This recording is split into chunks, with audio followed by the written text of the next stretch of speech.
बबुआ के बबुआ के हाथे लाल झुना झुनवा पियर झुना झुनवा खेला बबुआ तुता बीचे अंगनवा खेला बबुआ तुता बीचे अंगनवा खेला बबुआ।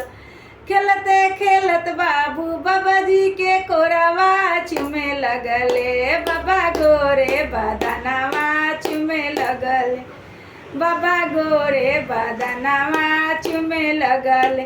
तुता जिया बबुआ तुता लाख बरिसवा जिया बबुआ तुता वंश बढ़ावाला जिया बबुआ तुता वंश बढ़ावाला जिया बबुआ।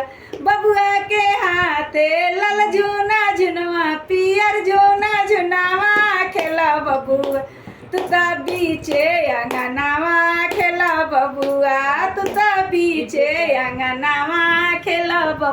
खेलते खेलत बाबू पापा जी के कोरावा चुमे लगले पापा गोरे बदनवा चुमे लगल पापा गोरे बदन जा अतने रह देते।